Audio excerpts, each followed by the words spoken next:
And we are live. We are live. Thank you, everyone, for tuning in for the next installment of Meet the Leaders.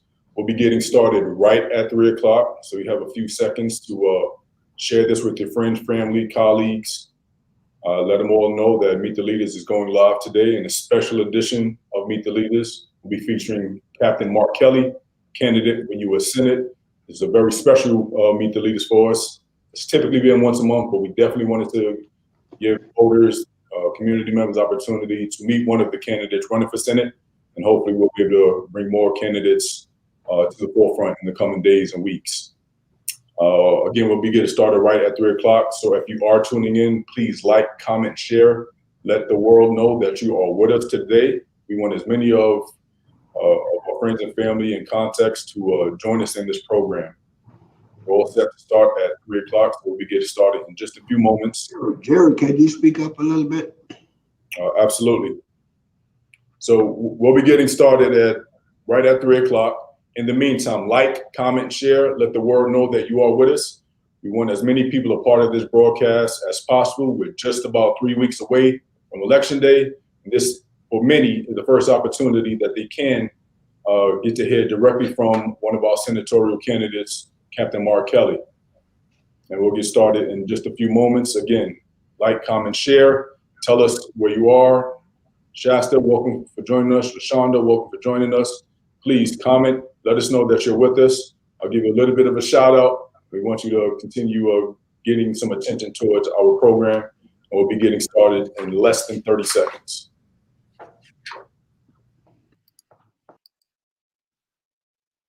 Again, please like, comment, share, let the world know you're with us. I see there's a few folks signing on from the Urban League Facebook page and the YouTube page.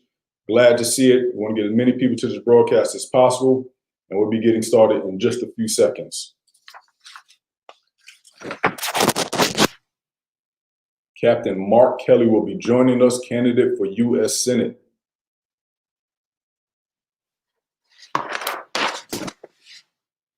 All right, well, we'll go ahead and get started.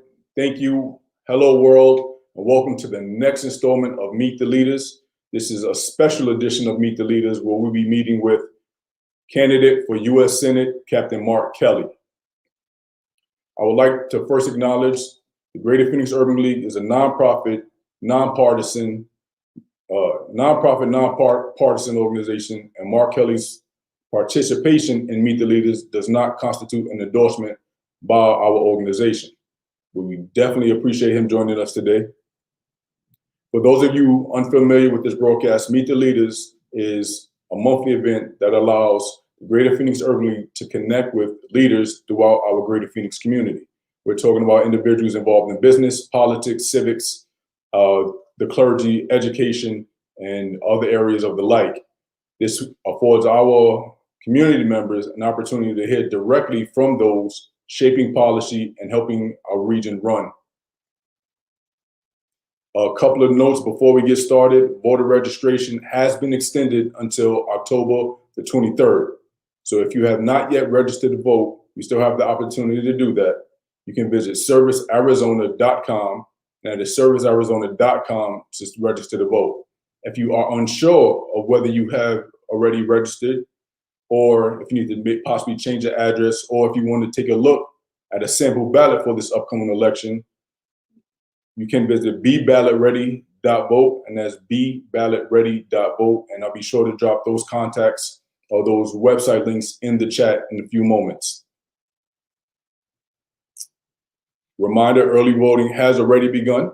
So if you are using mail-in ballots or early voting, again, use those two websites that I referenced, beballotready.vote. You can find a local polling place. If you have registered for early ballots, you should have either received it or it will be in the mail in the coming days.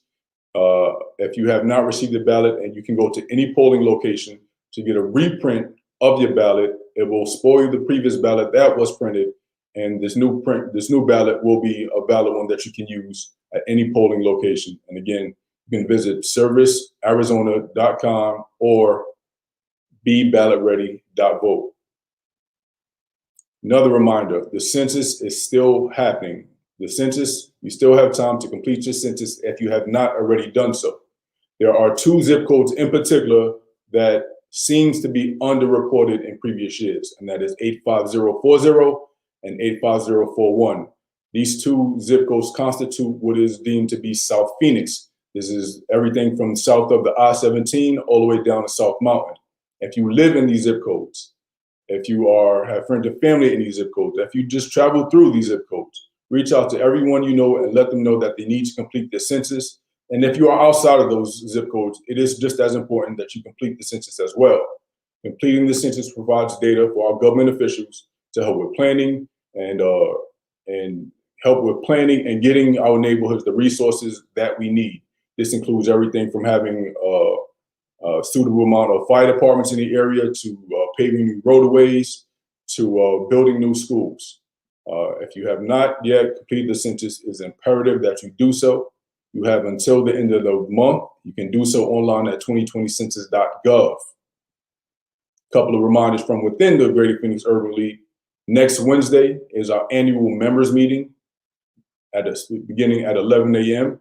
You will receive communication in your email on how you can access this virtual meeting. And lastly, please save the date. Our 75th anniversary celebration is coming up. That is right. The Greater Phoenix Urban League has been serving the Greater Phoenix community for 75 years as of 2020. We are going to have a huge celebration. It's all going to be done virtually.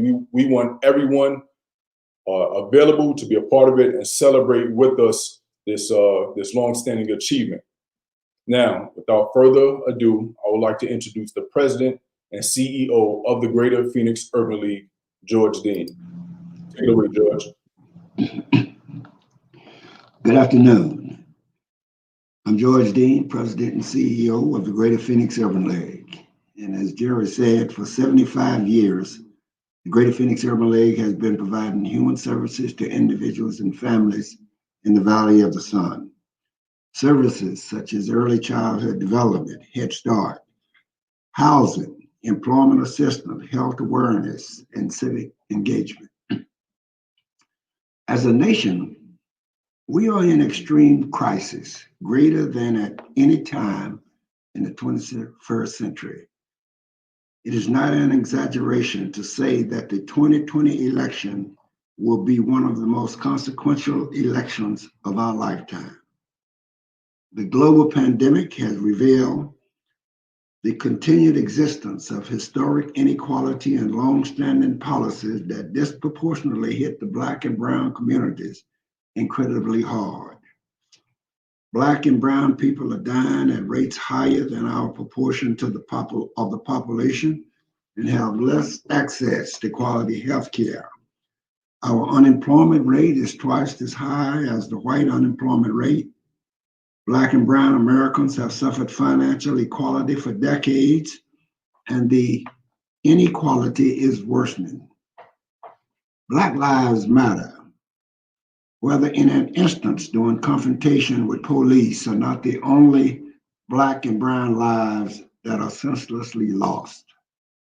We lose lives to mass incarceration, to inherent bias among medical providers, to a lack of health insurance, to underfunded and neglected public schools. America needs to confront and repair the structural inequalities in our economic and criminal justice systems. And each of us can play a part in repairing the inequalities by voting. We are pleased that this special edition of the Meet the Leaders Forum to have as our guest Captain Mark Kelly, who is a candidate for the U.S. Senator for Arizona. We also invited U.S. Senator Martha McFarland to this forum, and we're still waiting on a definite confirmation. Let me close by saying your vote counts. Every single vote matters. I'll now turn it back to Jerry.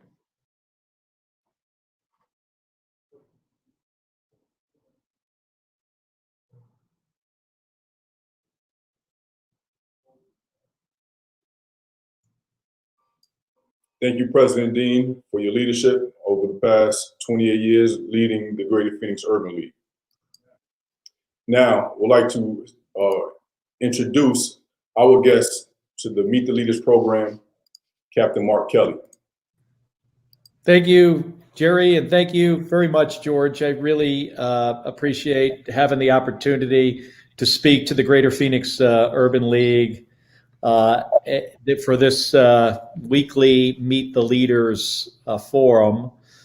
Let me start by saying that I feel we are at a very critical moment for our country and for the state of Arizona. And what we're facing right now, this pandemic, it's different than anything we faced before, and the consequences of it is significant. George pointed that out, the increasing economic inequality. And it's clear we have a public health crisis that spurred a very serious economic crisis. But we also have a crisis of leadership. And even during a national emergency, Washington still isn't working together to try to solve these problems we're facing. And over again, we've been a step behind because leaders in DC have been too focused on the politics of this and not on the public health part. And I think what we need is some independent leadership that'll make decisions based on the science, the data, and the facts, and not the politics. Now, I bring maybe a different set of experiences than most if I'm elected to the U.S. Senate.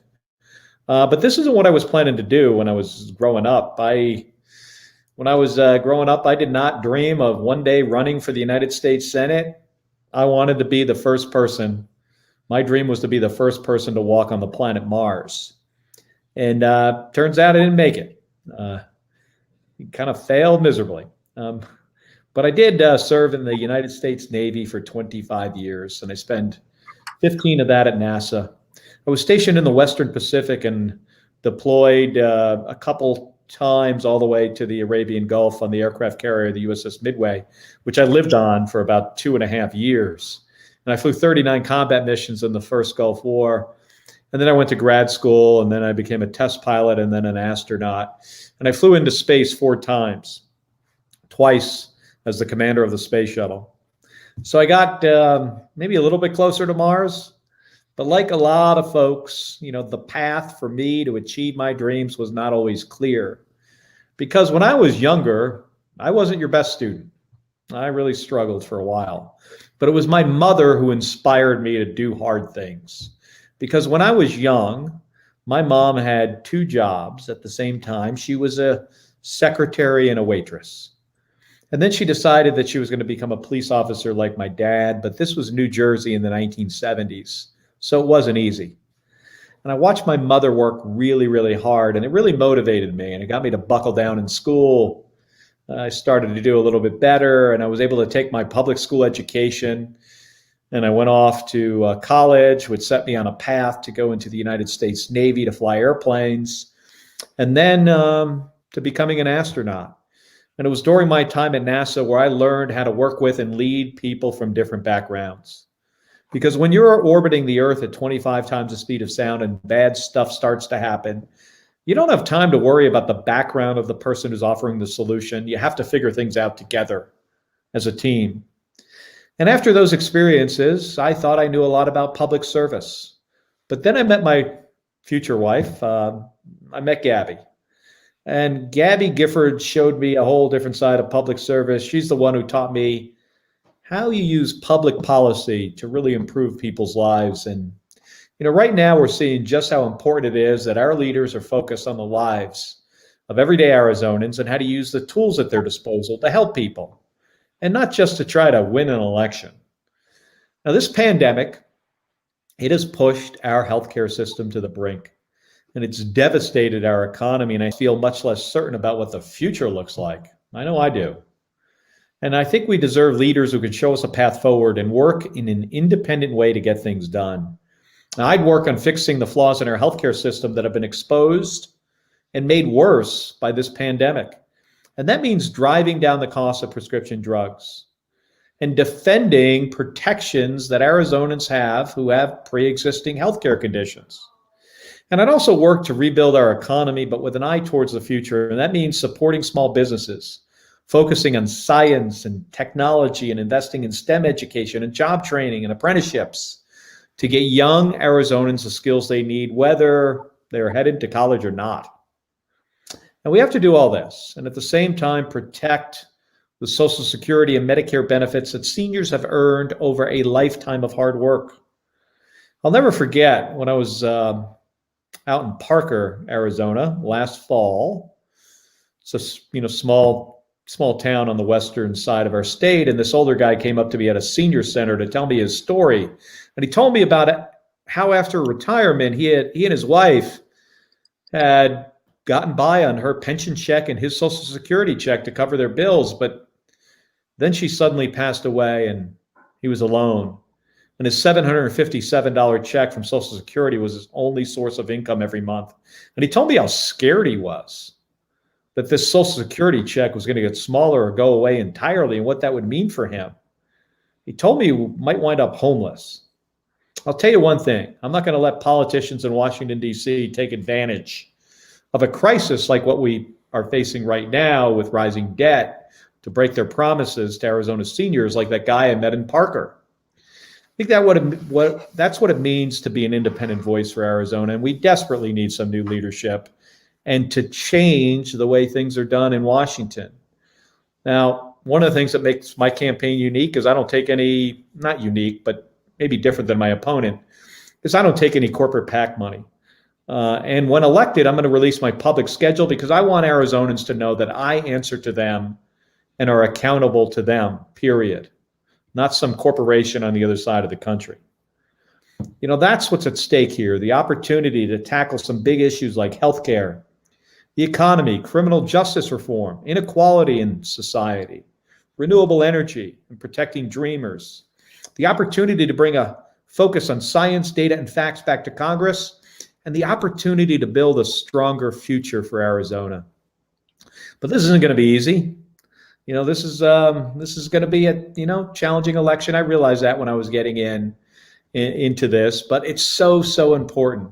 We need some serious change in Washington, D.C. in order to tackle these issues that matter to me, that matter to all of you, and that matter to your families. So thank you for taking this time to join us today. I really appreciate it, and I look forward to your questions. Thank you, Captain Kelly. We appreciate you for sharing that message with our audience. And as obvious, we are gracious that you're able to join us as part of our program. We know Election Day is just about 3 weeks away, and with early voting and mail-in ballots already underway, we understand your time is very precious, but we appreciate you sharing it with us. So a couple of questions, and if you are watching in the audience, if you have any questions, Captain Marchetti, please feel free to drop them in the chat at any time. We have reserved some time later in our broadcast to address the questions from the audience. So please, throughout the broadcast, if you have any questions, drop them at any time. So Captain Kelly, if I may, we'll just get started actually, I'm gonna take a moment to be selfish for a bit because I am just really curious. I've met entertainers and celebrities throughout the world, but I have never met anyone who has actually been out of space. So this is a first for me, and I'm a little giddy about it, to be frank. But I am curious, as far as like that experience, having flown in space, how does that attribute to your potential Senate candidacy and your leadership? Well, I think this is interesting that, there's a couple aspects to it. I think there's one side of it is trying to build a team to accomplish something hard. That's a U.S. Senate race, an effective team. And then the other aspect of this is if elected to the United States Senate, what can I bring there to help solve some of these difficult problems we're facing? I would be, I think, one of only 2 engineers in the United States Senate if I am elected. So my experience, I think, as an engineer, as a former Navy pilot, as an astronaut, I think it could be very helpful. I mean, I really believe in science and data, and facts are very important. So I believe in these things, the science and the data behind things when making decisions about issues. I don't care so much about the politics. And I flew in combat 39 times. I flew into space 4 times. And I always realized that when you're doing hard things, it takes teamwork. Never once did I do one of those things by myself. But it was at NASA where I really learned a lot about leadership, because I was the pilot of the space shuttle for a couple flights, and then I was the commander.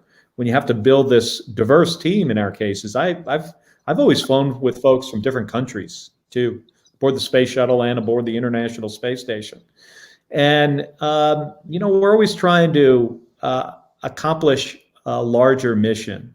And at NASA, it is really always about the mission. It's not about politics. It's about, you have a problem you're trying to solve, and you set some goals and you bring people together. So I think I could bring that experience to Washington and help solve some of these problems. Problems that are, pretty basic to all of us, like providing additional COVID relief for Arizonans, which doesn't seem to happen. I was watching some coverage just today on TV, and it seems like Congress and the White House are sort of at an impasse again. They won't work together because the politics of the situation often becomes the more important thing. It shouldn't. But also issues like lowering the cost of prescription drugs and then rebuilding our economy. But as we rebuild the economy this time, we got to do it with an eye towards the future. And George mentioned the systemic structural inequality, I think he said, in our system. And as we rebuild the economy, we have to address these structural inequalities. Thank you, Mark. Thank you for the response. And again, I'll yield my selfishness to the rest of our audience that's watching today. But earlier you mentioned that you are the husband of former Congresswoman Gabby Giffords. So first question is, firstly, how is she progressed? How is she doing progressing in her recovery? And how has that incident shaped your policies? So she's doing well. Thank you for asking. She's tough. I'll tell you, she's like the toughest person I know. She was in the ICU for weeks. And this is when she got shot in 2011. She was in the hospital for 6 months, and then she was an outpatient for a year. And even today, we're coming up on 10 years since she was nearly assassinated, shot in the head. She still works hard at everything. Physical therapy and speech therapy, and she goes out on her bike every single day. Really, I'm not kidding when I say she's like the toughest person that I know. And her shooting has got me, certainly because it changed the trajectory of both of our lives. She left Congress because of her injuries. I left the United States Navy and I left NASA for the same reason. But I have always been a public servant, and I come from a family of public servants. I've had the opportunity to serve our country and in the United States Navy, in combat, and also in space. But Gabby's the one who taught me how to use public policy to really improve people's lives. And while this really kind of knocked us both to the ground in a shocking and unexpected way, we also both realized, you got to get up and you got to try to make a difference. And we are, and we have been, and Gabby continues to do that as well. And I hope to be successful in this election and have the opportunity to once again, serve my country, this time in a little bit of a different role, but one that is, maybe even more important. Thank you, Mark. And we'll continue with the questions. Again, if you're watching in the audience, feel free to drop your questions in the chat, or yield some time, we'll afford some time later in the program to answer those questions. So, as you have been on the campaign trail, speaking to Arizonans, what have you found to be the most pressing and common issues that were shared? Well, let me tell you the top three. There are healthcare, and healthcare. By far, the biggest issue that I hear on the campaign trail. I've been hearing it for a year and a half. And there's nothing that's a close second. And healthcare, costs too much. Premiums, deductibles, co-pays, prescription medication. I've heard from seniors horrible stories about how, they suddenly find out that the prescription medication that they need to essentially stay alive is now just cost 300% more. And they often don't get an explanation as to why and no way to pay for it. I mean, we really need some reform in the way that medication is purchased by Medicare especially, but also reforms in our patent system that result in drugs costing a lot of money. I mean, currently the most successful, I would say, drug on the market today is a drug called Humira, made by a company called AbbVie. It's been on the market for 20 years. In the last 5 years, the price has gone up. I mean, it doubled in price in 5 years. I mean, that doesn't make a lot of sense. Usually over time, something like that, you would expect it to maybe cost less. And you would expect to have a generic drug on the market by now because it's 20 years old. But that pharmaceutical company puts 100 patents on that drug to keep generics off the market. So we need to, as a Congress, should empower the Federal Trade Commission to reform our patent system to help generics get on the market.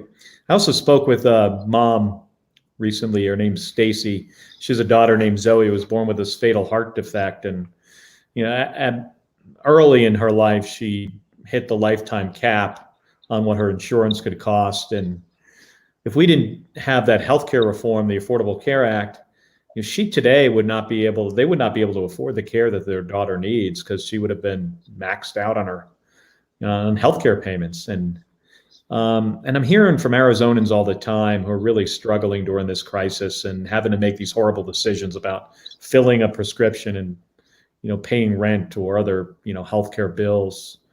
Hundreds of thousands of Arizonans have lost their jobs through no fault of their own, and a lot have lost their healthcare because of this. So, Washington has, I think, failed Arizona and failed the other 49 states on this issue of healthcare. We have to do better, but we also have to make sure we protect those protections we have for people with pre-existing conditions. Thank you, Mark. And just to follow up. I'm sorry, we're hearing that.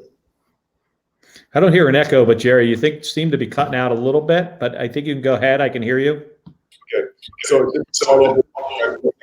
what is your outlook? No action is taken. What is your outlook on the state of healthcare in the states, particularly as it relates to conditions? Yeah, what I heard is what's my outlook on state of healthcare? Some of the other stuff kind of dropped out a little bit. So let me take a shot on 50% of the question. So one thing I really worry about is we've got this confirmation process for a Supreme Court justice right now, and it's in the Senate Judiciary Committee. They're having a hearing today, and I imagine tomorrow throughout the week there'll be a vote. But if you really look down at the details of why this is happening right now, it has to do with a case that goes in front of the Supreme Court in November, and it's about the Affordable Care Act. And if that case is heard, and it will be, there's a chance that those protections for 2.8 million Arizonans who have a pre-existing condition could go away. And that really concerns me. Especially there's about 1 million Arizonans that could lose their health insurance. For the other 1.8 in that category, it would probably cost a lot more. So that is very, very concerning, and it's going to be up to the United States Congress, the United States Senate, to try to put the pieces back together if the Affordable Care Act is overturned. And then, we also have to tackle the price, the premiums and deductibles issue, and like I mentioned, prescription medication. I think folks should be able to pay a premium to buy into Medicare at a certain age, maybe 50 to 55 years old. That would take them out of the risk pool and potentially lower the cost of healthcare for other folks that are buying it. And I also think we should have a public option where it makes sense. There are places on the Affordable Care Act exchange where there's no competition, where there might be just one provider. Public option could do that, could drive down premiums and deductibles with that added competition. So there are other things we should fix with the Affordable Care Act. There are other issues with it. But getting rid of it entirely and getting rid of those protections that 2.8 million Arizonans currently have, or, in your future, you might not have a pre-existing condition now, but, you could get coronavirus, and that could mean that you're going to have a lifetime of a pre-existing condition. Situation we're facing today, we can't take those protections away. Indeed, and really, it's I believe this issue hit home for a lot of individuals. The economic crisis and many folks losing their job, and the conversation or the struggle was kind of replacing some of that income, but what wasn't replaced is the healthcare that they had with a lot of their employees. That's really one of the unfortunate, yet another unfortunate circumstance of this pandemic. So in line with employment, currently many employees who are employed are not paying into Social Security and the Medicare programs. Do you believe these retirement and healthcare programs are at risk of being dissolved and no longer available to many who have been paying into them? Well, just like that guy in Parker, Arizona, there are another 1.1 million Arizonans that are around 1.1, 1.2 that are receiving Social Security and Medicare today. And as a country, we made a promise to American workers that as long as they paid into Social Security over the course of their lives, we'd protect these benefits and we'd provide them health care with Medicare. Now Washington is threatening to break that promise. That's just not fair. The president's budget, had some cuts to Social Security and Medicare in it. He has also talked about removing the revenue stream that funds Social Security. That would put these programs at risk. These benefits are the difference between a secure retirement and living in poverty. And I think the estimate is for half of seniors. So I'm going to protect that guy in Parker and the other 1.1 million Arizonans who are in this similar situation. And all of us will be there someday, right? Social Security and Medicare benefits were a promise that was made for a lifetime of hard work.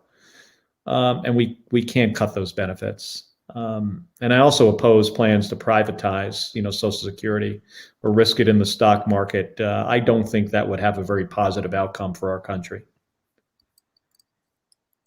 Thank you, Mark. You mentioned early in the broadcast that you've attended public school since, I believe, kindergarten up and through until you entered the Naval Academy. And I guess that would still constitute as public education, right?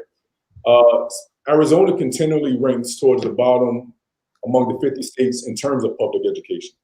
What can be done to better prepare Arizonans for this rapidly changing economy? Well, just full disclosure, I did not go to the Naval Academy. I would have liked to. I went to the U.S. Merchant Marine Academy. But it's a federal service academy, and I am the product of a public education, a good public education, elementary school, all the way through college. I don't think that the promise of our country should be that your race or your zip code determines, whether you can get a good public education. Shouldn't be that way. But unfortunately, in many areas it is. I feel every American deserves to have access to quality public schools. And you're right about where Arizona falls. We're 45th in the country in teacher pay, and I think we're 47th in per pupil spending. That's almost at the bottom. And we've got to fix it because education is an investment in our future. If you care about the future, you got to care about education. So I would work to triple the Title I budget and use those funds for teacher salaries in school districts that, have a hard time, funding, their staff, which is mostly teachers. And we could target that, use those funds to drive teachers towards the low income public schools that need the funding the most. And then for young people who aren't going off to college, we need to invest in workforce training and apprenticeship programs, including those that begin preparing students for career paths while they're in high school. I visited this place a few times last year called West Meck. It's in Phoenix, and they do a great job, but they need more federal funding. They need more help. And over the last, couple decades, unfortunately, the federal government has cut career and technical education funding for places like West Meck and other community colleges. That's the wrong direction, and we need to get it back on track. And that's how we're going to get young Arizonans the skills they need to succeed in a modern economy, the economy that we have to rebuild here as we come out of the worst part of this pandemic. So speaking of rebuilding, and particularly in Arizona, in terms of this evolving economy, what role do you believe the state of Arizona can play in being a leader in some of these emerging industries? Yeah, we've got a lot of opportunity here for a number of reasons. It's obviously, the things at the top of the list are, it's the stuff we depend on. Key economic drivers here in Arizona are things like trade and tourism and, supporting our national defense. Those are key components of the economy in our state. So we have to help those industries recover, and we will. But we also have to focus on, what are the other opportunities for our state? We have a growing tech thing going on here with tech companies moving here. We need to build on that. And then there's renewable energy. Solar, and the solar industry here is, well, as we all know, we've got, most of the days it's very sunny and opportunity to generate a lot of energy from solar. So one thing I would advocate for is that we extend by 5 years that 30% investment tax credit on solar that promotes solar and wind projects across not only Arizona, but across the country. And we can create with innovation and invention, we can create new technologies here, and we can build it here, and then we can deploy it here. So there's a great opportunity, but we've got to focus on education, to be able to get there. Science, technology education, STEM education, and job training to get young Arizonans the skills they need, and then we can capitalize and use that talent for these jobs of the future.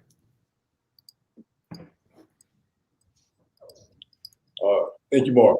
Now, so I'm sorry, another reminder, if you got any questions, continue to drop them in the chat. We'll be getting to them in just a few moments. I just wanted to take a moment to apologize for misstating the school that you went to. I'm a graduate. Oh, it's okay. I'm a graduate of Virginia State University. And if anyone, mistaken me, said I graduated from Union, it would, it sit with me for a while. So my apologies. Happy to correct it. So what role or opportunities do you foresee that the Urban League can play in facilitating the upskilling of our community members to meet the needs of a future economy that you just envisioned? Well, you guys are really good at this stuff. So, and we've got tens of thousands of Arizonans, hundreds of thousands that have lost their jobs through no fault of their own. And we got to make sure we don't leave people behind. So that means making sure that Arizonans have access to, workforce development programs so they can get further along in their careers.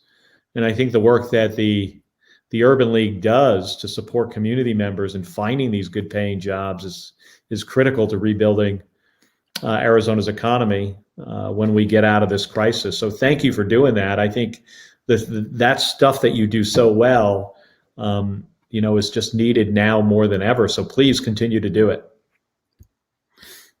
So I will take the opportunity to plug the Economic Empowerment Department, which I am the director of. It includes a workforce development program. So if anyone is out there watching, listening, and interested in gaining employment or new employment, you can visit gphxul.org/jobs, or just send us a message, join our mailing list. We have opportunities rolling out. They're posted on Instagram, Facebook, LinkedIn. We have opportunities. We have the contacts. Just stay tuned and be sure to take advantage of the opportunities once we communicate them with you. So next question, if I may. The Greater Phoenix Urban League supports the underserved communities in areas such as affordable housing, early education, economic empowerment, and economic empowerment. Can you share which of your initiatives align with these pillars? Well, I spent some time last year with Mayor Kate Gallego visiting some affordable housing in Phoenix and saw the need and saw what good affordable housing looks like and the other side of it. And we need more of it because we're facing right here in Arizona, we're facing an eviction crisis. Um, Phoenix evictions are, rising rapidly, even though we have a state moratorium on evictions.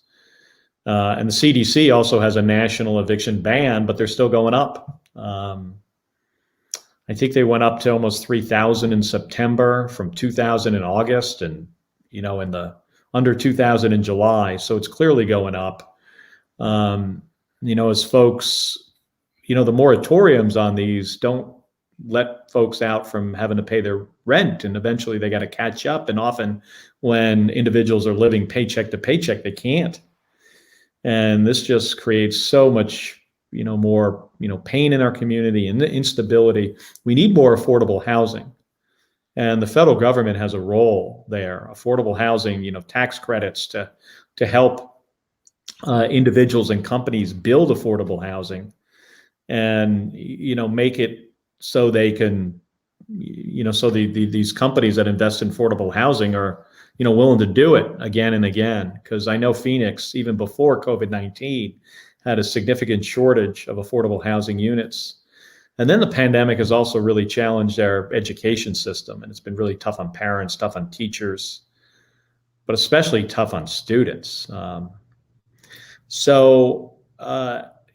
got to focus on giving school districts the resources they need to educate kids and let them make, decisions on what is the best way to do that. But, for a lot of families, the shift to virtual learning has been really difficult. There's a digital divide out there that a lot of families don't have access to the internet and technology. And to be able to, it could be somewhat complicated to be able to do online school. You not only need a broadband connection, but you also need a laptop. And there are kids that just don't have that, or some computer. So the federal government needs to be stepping up to providing the resources to these schools so they can conduct virtual learning when necessary, and then the in-person learning safely. And then, we've got to focus, you guys focus on this early education. And I think it's so important. Universal pre-K for 3 and 4-year-olds would be a great thing for our state. And it would also, in the long term, have a positive economic impact. So let's get to work on this. We got an election ahead of us, but after we come out the other side, I'm looking forward to working with you guys at the Urban League to come up with some solutions that are going to work for our state. I'm excited to hear that, and I can assure you that the Greater Phoenix Urban League is ready, willing, and able to assist in any way possible. Like, we are ready to do our part. This is what we do on a daily basis. This is what this affiliate has been doing for the past 75 years, and what the National Urban League has been doing for the past 110 or so years. So we are ready for the challenge. To everyone in the audience, feel free to continue dropping the questions in the comments. We're actually going to start taking questions now. So I'll just pull up on the screen. I'll read it alongside with you and then give you a chance to answer, Captain Kelly. So Sean Burke says, if there is a hypothetical gun ban that would severely restrict our ability to access firearms, are you going to vote for that bill? Well, Sean, I'm a gun owner. I'm a strong supporter of the Second Amendment. Americans have the right to own a firearm for whatever reason, right?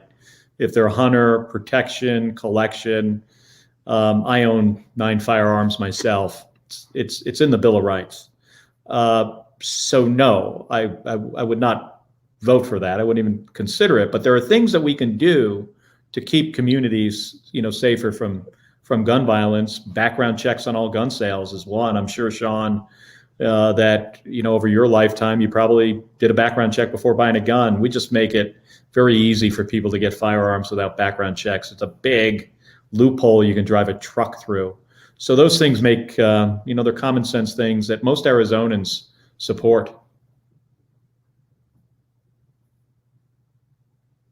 Mark. And we'll just keep taking questions from the audience. We have from ADOS, Arizona.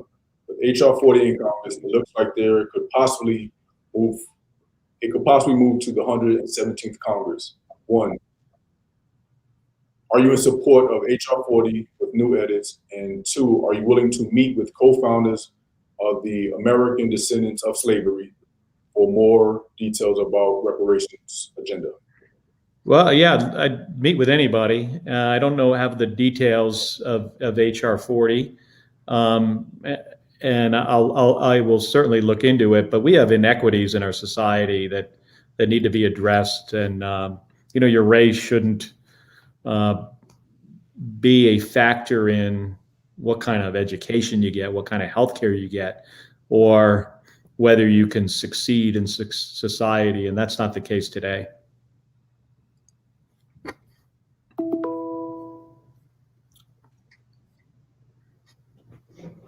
Sorry about that, Mark.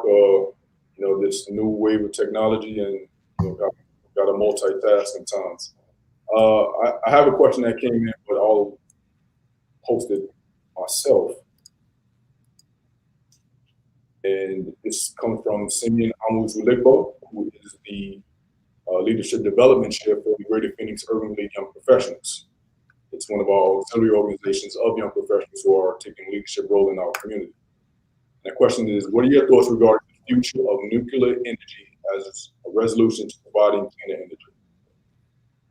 Well, the Palo Verde nuclear plant we have here is a key part of our energy infrastructure in the state of Arizona, and it's necessary.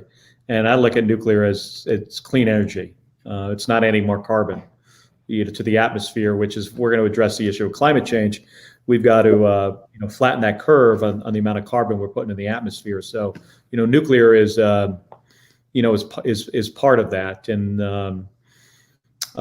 it's the role of the federal government to make sure, as if we start moving towards more nuclear power, because the one thing you got to understand about solar, and I think people get this, is if the sun's not shining, you got to have another option, and that's basically on average about 10, 12 hours a day.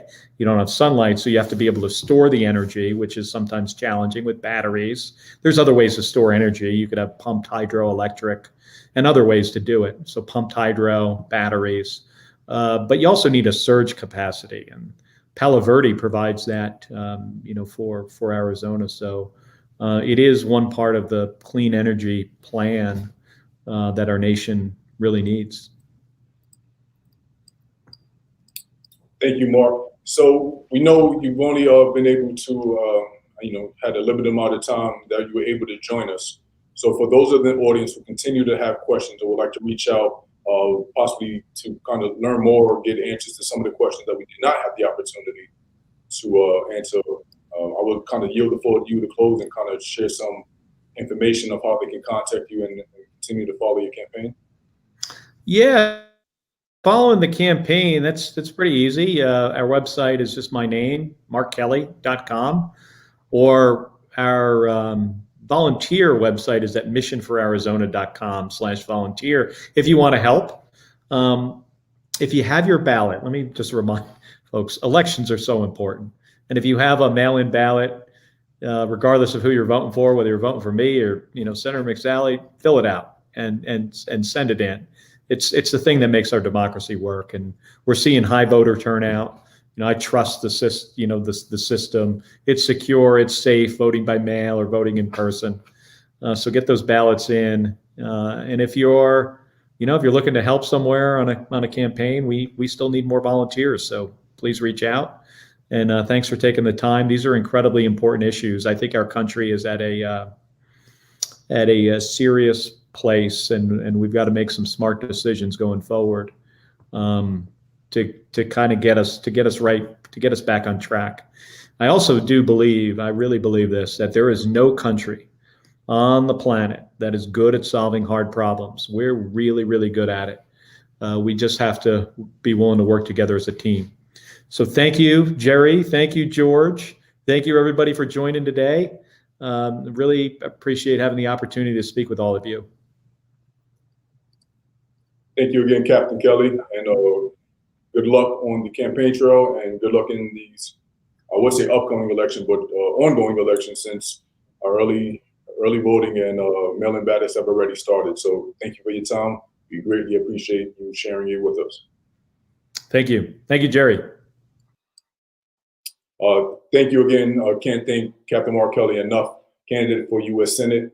And as President Dean mentioned early in the broadcast, we have extended an invitation to Senator McSally. We are still pending confirmation that she will be able to join. She will be able to join us in the upcoming installment of Meet the Leaders. Before I pass the floor back to President Dean to give us some closing remarks, just wanted to hit home a couple of points. Registration in Arizona still open. We have until October the 23rd. You can visit servicearizona.com to register to vote. You can visit BeBallotReady.vote to find out who is on your ballot, to make sure that you are indeed registered to vote. You can also still request to be added to the early voter roll. BeBallotReady.vote, servicearizona.com are the two sources that you will want to use in one, making sure that you're registered to vote, and making sure that, or you can request an early ballot, as I mentioned, and again, just to make sure that you are indeed on the voter roll. With that being said, I would like to hand the floor back over to the President and CEO of the Greater Phoenix Urban League, President George Dean.